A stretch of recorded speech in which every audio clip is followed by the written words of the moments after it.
KBR Prime, podcast for curious mind.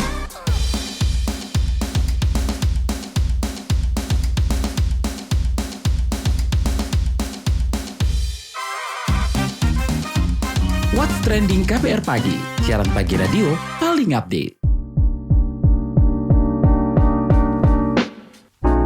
Plus minus rencana sekolah khusus anak keluarga miskin. Itu yang bakal kita obrolin di What's Trending KBR Pagi. Saya Naomi Liandra. Presiden RI Prabowo Subianto berniat membangun sekolah khusus untuk anak dari keluarga tidak mampu dan tergolong miskin ekstrim.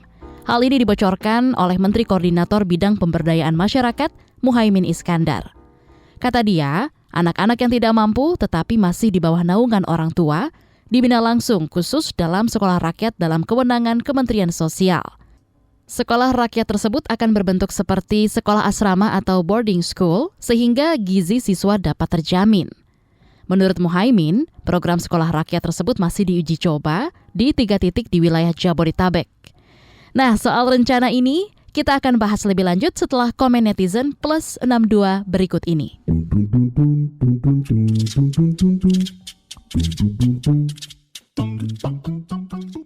Yang pertama komentar @NiXX.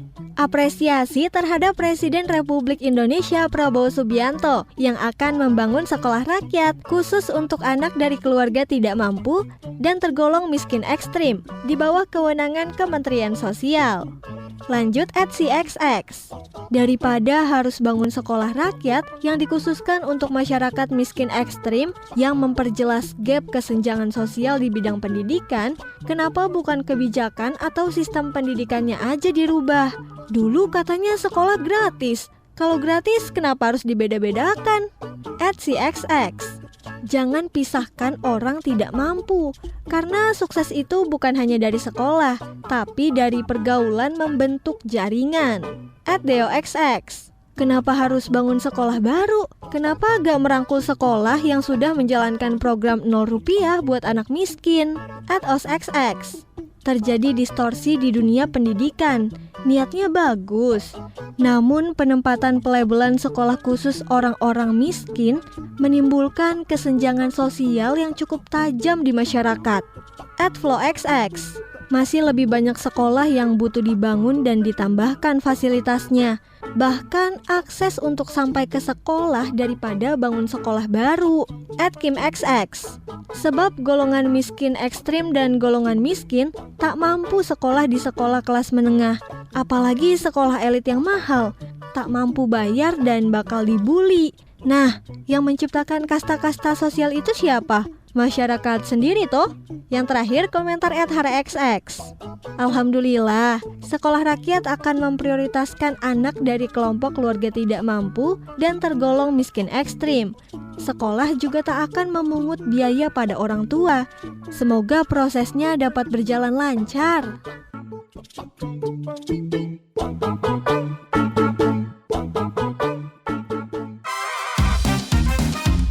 What's Trending KBR Pagi, siaran pagi radio paling update. Menteri Koordinator Bidang Pemberdayaan Masyarakat, Muhaimin Iskandar, mengungkap rencana program sekolah rakyat berikut ini.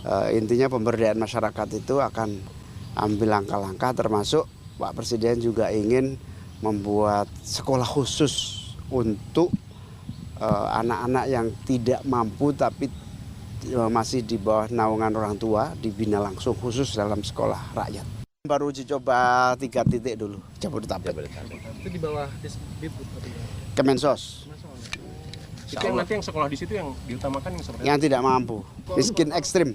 sekolah formal seperti SD, SMP, SMA atau vokasi? Sebetulnya diutamakan boardingnya ya, yang paling penting itu, sehingga gizinya tertangani.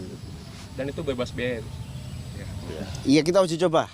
Terus kenapa di Jabodetabek sejauh ini kan? Yang paling banyak orang ya. Selain itu, sebagian warganet melalui media sosial juga menyampaikan kekhawatiran akan timbulnya kesenjangan sosial akibat sekolah yang dikhususkan bagi masyarakat miskin. Soal ini kita mau obrolin bareng sosiolog Bayu A. Yulianto. Mas Bayu, untuk membidik siswa dari keluarga miskin, apakah perlu ada sekolah yang dikhususkan buat mereka? Jadi kalau pertanyaannya apakah perlu sekolah khusus untuk anak-anak dari keluarga miskin ekstrim ya, sekali lagi saya garis bawahi miskin ekstrim, saya kira diperlukan sekali. Walaupun saya juga belum tahu secara persis rencana ini seperti apa, tapi saya kira ini patut diapresiasi. Kenapa? Karena saya kira beberapa studi juga menunjukkan bagaimana kesulitan dari anak-anak keluarga miskin ketika dia masuk ke sekolah-sekolah biasa, di mana mungkin secara kultur mereka agak sulit untuk bisa beradaptasi dengan sekolah-sekolah yang sudah ada gitu ya. Karena mungkin saja ada perasaan rendah diri dari mereka ya, anak-anak keluarga miskin, walaupun mungkin tidak secara keseluruhan gitu, tapi ada fenomena itu sehingga menyulitkan mereka untuk melakukan adaptasi terhadap situasi pendidikan yang mungkin bias kelas menengah, katakanlah seperti itu gitu ya. Dan kita juga tahu bahwa tidak semua anak-anak dari keluarga miskin ekstrim itu bisa terakomodir di dalam sekolah-sekolah yang sekarang sudah ada. Mungkin juga slotnya susah, atau dalam beberapa hal juga mungkin ada kos yang harus dikeluarkan dan keluarga mereka tidak punya hal itu. Ini juga kemudian juga bisa menjadi satu perhatian gitu. Nah, saya kira kalau pertanyaannya perlu atau tidak, saya kira wajar-wajar saja kebijakan seperti ini dikeluarkan seperti itu. Oke, lalu plus minusnya rencana ini seperti apa? Lalu apa plus dan minusnya kebijakan ini? Ya, saya kira sekali lagi kita perlu mendengar penjelasan yang lebih detail dari pemerintah dalam hal ini, kebijakannya itu seperti apa sebenarnya. Tapi paling tidak dari sisi plusnya saya kira sekolah-sekolah ini bisa fokus pada upaya untuk memberdayakan anak-anak dari keluarga miskin ekstrim ya, terutama kalau ditujukan untuk terjadinya satu mobilitas vertikal. Ya, saya kira kebijakan ini kalau ini betul-betul serius dijalankan, ini bisa mendorong satu proses sosial terjadinya mobilitas vertikal dari anak-anak keluarga miskin sehingga mereka bisa terbebas atau terlepas dari jerat kemiskinan yang melingkupi keluarganya, barangkali turun-temurun atau dari kakek neneknya, orang tuanya sampai dirinya gitu. Jadi saya kira dari sisi plusnya bagi sekolah yang memang secara khusus dibuat untuk melayani mereka-mereka anak-anak yang berasal dari keluarga miskin ekstrim, yaitu plusnya. Sementara kalau minusnya, saya juga belum tahu secara persis minusnya, tentunya kita perlu menunggu penjelasan dari pemerintah. Dan saya kira yang perlu dikhawatirkan adalah ketika misalkan sekolah ini memiliki standar yang cukup baik dan kemudian fasilitas yang cukup baik gitu ya. Ini juga bukan tidak mungkin memicu banyak orang yang bukan berasal dari keluarga miskin, ini juga mau masuk sekolah itu. Nah, ini yang perlu diwaspadai, jangan sampai terjadi penyelewengan gitu ya. Tiba-tiba anaknya ini mau masuk, anaknya itu mau masuk yang sebenarnya dia tidak terkategori sebagai keluarga miskin gitu ya. Tapi juga pengen menikmati fasilitas sekolah tersebut gitu. Menurut saya ini yang perlu diwanti-wanti supaya kemudian tidak disalahgunakan gitu ya. Saya kira itu titik kritis yang perlu diperhatikan nantinya ya. Jadi jangan sampai kemudian mereka-mereka yang sebenarnya tergolong mampu mau masuk ke situ karena dilihat bahwa ini ternyata sekolahnya cukup bagus, sekolahnya cukup baik gitu ya, pelayanannya cukup baik, sehingga itu mengulang nanti malah justru orang-orang yang mestinya masuk ya dari mereka yang kelompok kemiskinan ekstrim itu justru malah tidak masuk ke situ ya, karena sekali lagi sekolah ini harus ditujukan bagi upaya untuk melakukan mobilitas vertikal dari anak-anak dari keluarga miskin ekstrim itu sendiri. Apakah ini nantinya bisa menimbulkan kesenjangan sosial? Nah, apakah ini bisa memicu kesenjangan sosial? Saya kira tidak ya, saya kira tidak gitu, karena kesenjangan sosial itu kan yang atas dan yang bawah. Kalau kebijakannya terus ditujukan bagi yang atas dan menengah, maka kesenjangan sosial bisa terjadi. Tetapi kalau kebijakan ini diarahkan bagi mereka yang tergolong miskin ekstrim, tidak mampu, justru ini bisa mengurangi ya kesenjangan sosial di masyarakat, karena mereka bisa perlahan-lahan naik gitu. Kalau tadi proses mobilitas vertikalnya itu benar-benar terjadi melalui sistem pendidikan yang memang dirancang untuk anak-anak dari keluarga miskin ekstrim ini. Nah, menurut Anda, bantuan apa yang tepat bagi siswa dari keluarga miskin?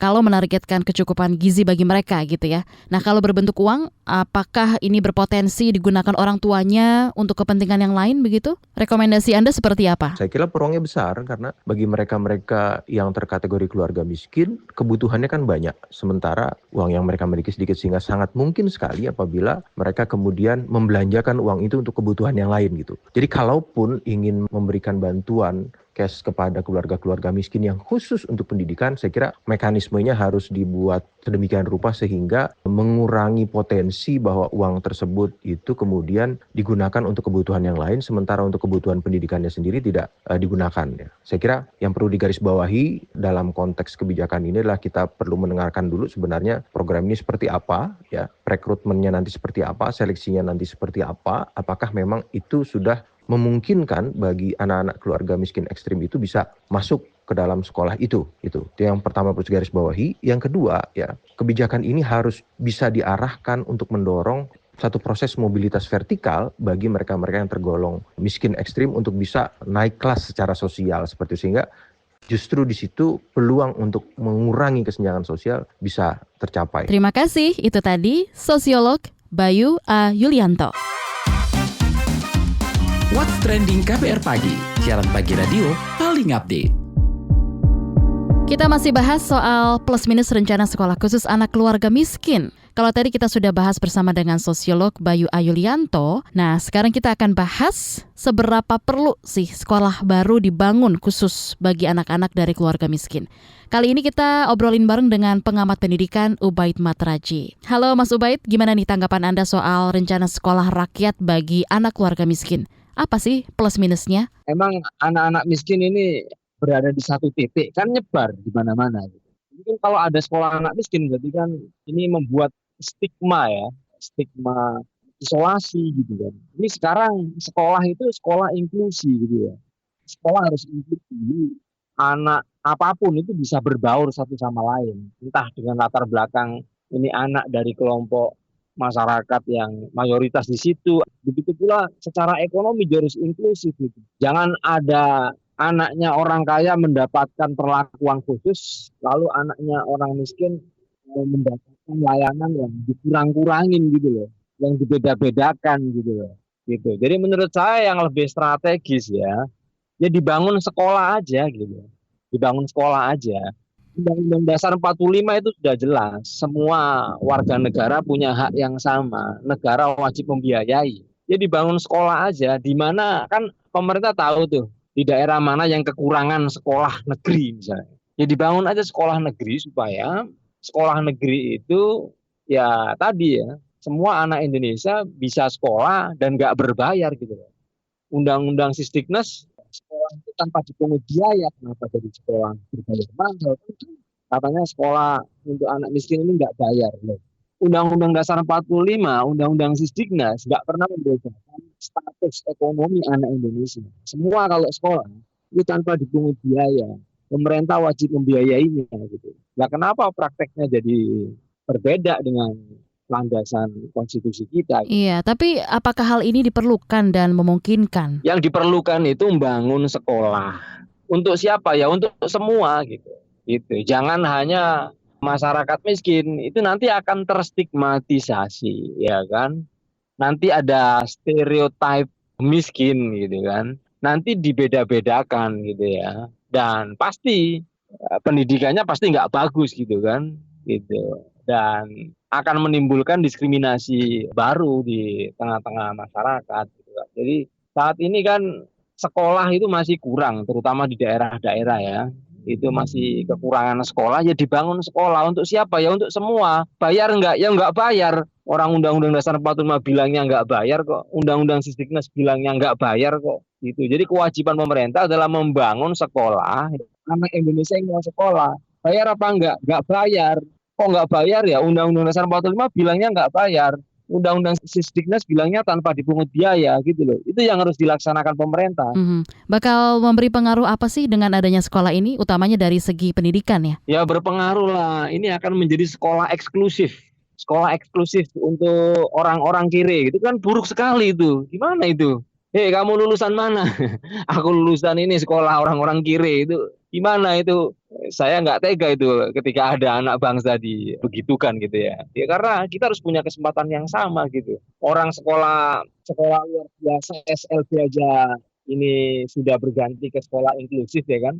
Nggak perlu adanya anak berkebutuhan khusus ditempatkan di sekolah khusus, itu nggak perlu. Sekolah kita sudah inklusi gitu. Kalau anak-anak berkebutuhan khusus itu di sekolah khusus, maka sepanjang hidupnya dia akan terstigmatisasi, terdiskriminasi. Begitu pula dengan anak-anak orang miskin ini kan, tambah eksklusif, tambah diskriminatif, ya tambah terjadi kesenjangan kualitas pendidikan buat mereka. Gitu. Iya. Nah, apakah program yang selama ini ada nggak bisa menjangkau siswa keluarga miskin? Semua bantuan sosial maksudnya? Banyak yang nggak dapat gitu loh. Daripada bangun sekolah, ya kan, itu kan biayanya mahal itu bangun sekolah. Itu pun saya yakin sekolah yang dibangun itu nggak mampu menampung semua gitu, semua anak miskin gitu. Jadinya apa ya, lagi-lagi hanya pencitraan, hanya foto-foto, lagi-lagi hanya viral medsos gitu. Tetapi ya kayak program Indonesia Pintar gitu kan. Kan katanya untuk anak orang miskin gitu kan. Tapi banyak yang nggak dapat gitu. Banyak yang sekolahnya pakai iPhone dapat gitu kan. Jadi ini yang mestinya diperbaiki gitu ya, daripada bangun sekolah gitu. Jadi mending anak miskin itu diberi kesempatan yang sama kepada anak-anak dengan strata ekonomi yang berbeda gitu. Nah, kalau misalnya di daerah situ belum ada sekolah negeri misalnya, adanya sekolah swasta, ya dibayarin sama negara, udah gitu aja, kan sesimpel itu. Anak miskin yang nggak punya uang untuk bayar sekolah, semua full ditanggung oleh negara, kan lebih simpel. Oke, terakhir. Perlu nggak membangun sekolah-sekolah baru? Atau sebenarnya bisa memanfaatkan yang existing aja? Rekomendasi Anda seperti apa? Iya, jadi kebijakan itu jangan turun dari langit, tapi harus ada evidence base yang jelas gitu ya. Kan datanya ada itu, mana sekolah yang kekurangan murid, mana sekolah yang kelebihan murid. Nah itu tugas pemerintah adalah ngatur itu. Untuk memastikan bagaimana supaya semua anak ini bisa sekolah. Itu kewajiban pemerintah. Itu harus dilaksanakan. Itu amanah konstitusi gitu.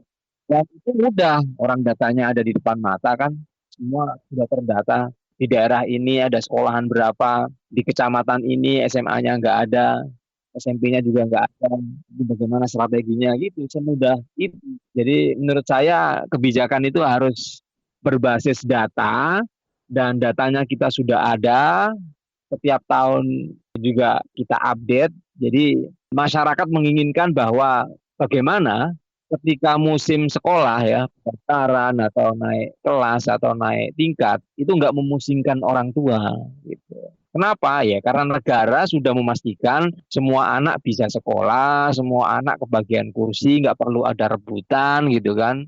Dan semua biaya bisa ditanggung oleh pemerintah gitu. Nah itu yang tinggal dijalankan karena Undang-Undang Dasar 45-nya begitu. Baik, terima kasih pengamat pendidikan Ubaid Matraji.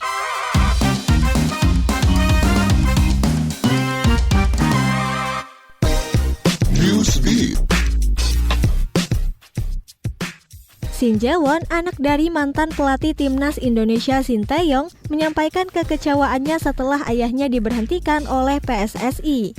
Menurutnya, keputusan tersebut tidak adil, mengingat kerja keras Sinteyong yang telah membawa Indonesia dari peringkat 173 dunia ke posisi 127 dalam ranking FIFA. Dalam kolom komentar Instagram PSSI, Shin Jae-won menegaskan ayahnya telah memberikan segalanya untuk timnas Indonesia dan ia meragukan kemampuan tim untuk mencapai kesuksesan yang sama tanpa Sinteyong. Ia juga menyebutkan, meski memiliki banyak cerita tentang bagaimana PSSI memperlakukan ayahnya, ia memilih untuk tetap diam. Di Instagram story-nya @sin_jaewon77, ia kembali menyoroti prestasi ayahnya yang mengantarkan tim Garuda ke putaran ketiga kualifikasi Piala Dunia 2026 untuk pertama kalinya. Kementerian Kesehatan India mengonfirmasi 2 kasus infeksi human metapneumovirus HMPV di negara bagian Karnataka. Kedua kasus tersebut ditemukan pada bayi tanpa riwayat perjalanan internasional. Dewan Riset Medis India ICMR mendeteksi infeksi ini melalui pengawasan rutin terhadap patogen virus pernapasan. Kasus pertama adalah seorang anak perempuan berusia 3 bulan yang dirawat karena bronkopneumonia dan telah dipulangkan. Sementara anak laki-laki berusia 8 bulan yang didiagnosis pada 3 Januari masih dalam pemulihan. Menanggapi potensi ancaman kesehatan, wilayah ibu kota India telah mengeluarkan pedoman kesiapsiagaan yang mengharuskan rumah sakit segera melaporkan kasus penyakit mirip flu dan infeksi saluran pernapasan akut berat. Protokol isolasi dan pencegahan ketat juga diberlakukan, serta klinik-klinik diminta menyediakan obat-obatan untuk penanganan gejala. Korea Selatan mengumumkan pihaknya akan meminta bantuan Jepang untuk melakukan investigasi bersama terkait kecelakaan pesawat Boeing Jeju Air yang jatuh pada 29 Desember dan menewaskan 179 orang. Pernyataan ini disampaikan oleh Kepolisian Korea Selatan setelah seorang pejabat Kementerian Kehakiman menerima email dari seseorang yang mengaku sebagai pengacara asal Jepang dan mengklaim bertanggung jawab atas jatuhnya pesawat. Polisi menyatakan akan meminta kerjasama melalui Interpol dan jalur diplomatik untuk penyelidikan peradilan pidana internasional. Email tersebut juga berisi ancaman bom di beberapa pusat kota Korea Selatan yang diduga berasal dari individu yang sudah mengirimkan ancaman serupa sejak 2003. Sementara itu, tim investigasi gabungan yang melibatkan otoritas Korea Selatan, Amerika Serikat, dan Boeing sedang menyelidiki penyebab kecelakaan. Laporan awal menunjukkan kerusakan pada roda pendaratan pesawat dan laporan tabrakan dengan burung. Perekam penerbangan yang rusak akan dikirim ke Amerika Serikat untuk deskripsi data.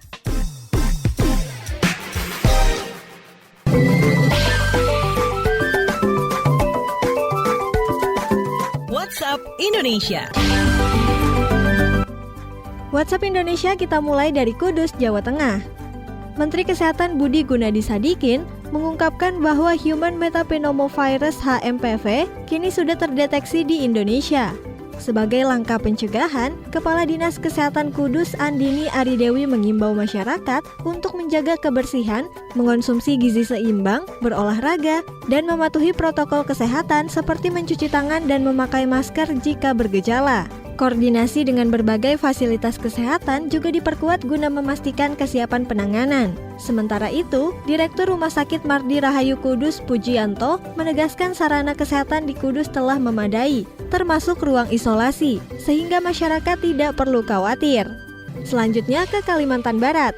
Peluncuran program makan bergizi gratis MBG di Kalimantan Barat yang semula dijadwalkan pada 6 Januari 2025 harus ditunda karena kendala teknis, seperti verifikasi data penerima manfaat dan kesiapan mitra penyelenggara. Kepala Satuan Pelayanan Pemenuhan Gizi SPPG Kalbar, Firman Fahrozi menjelaskan, program ini kemungkinan baru dapat dimulai secara bertahap pada 13 hingga 20 Januari 2025.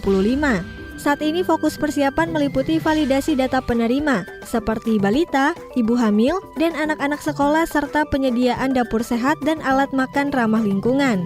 Satu dapur sehat di Kecamatan Rasaujaya, Kabupaten Kuburaya telah siap digunakan dan pemerintah setempat sedang merencanakan penambahan dapur lainnya untuk mendukung kelancaran program. Program ini dirancang untuk memenuhi 35% kebutuhan gizi harian penerima manfaat dengan pengawasan ahli gizi dan diharapkan mampu meningkatkan kualitas gizi serta kesehatan masyarakat, khususnya kelompok prasejahtera. Terakhir mampir ke Gorontalo. Pemerintah Kabupaten Bone Bolango Gorontalo meluncurkan presensi berbasis Sistem Informasi Manajemen Kepegawaian Nasional atau Simpeknas sebagai langkah untuk meningkatkan disiplin dan efisiensi aparatur sipil negara ASN. Penjabat Sekretaris Daerah Reflin Buata menyatakan, Simpeknas mencerminkan komitmen pemerintah daerah dalam pengelolaan kepegawaian yang lebih transparan dan akuntabel. Kepala BKP SDM Friske Arianti Usman menjelaskan, Simpeknas yang dikembangkan oleh Badan Kepegawaian Negara adalah aplikasi berbasis lokasi untuk mencatat kehadiran ASN secara nasional. Peluncurannya ditandai dengan seluruh ASN melakukan presensi menggunakan aplikasi dengan swafoto dalam berbagai gerakan dan diharapkan dapat mendukung peningkatan profesionalisme serta pelayanan publik yang lebih baik di Kabupaten Bone Bolango. Demikian WhatsApp Indonesia hari ini. Terima kasih ya sudah mendengarkan What's Trending. Jangan lupa terus dengarkan podcast What's Trending di kbrprime.id dan aplikasi mendengarkan podcast lainnya. Naomi Liandra pamit ya. Stay safe and happy. Bye.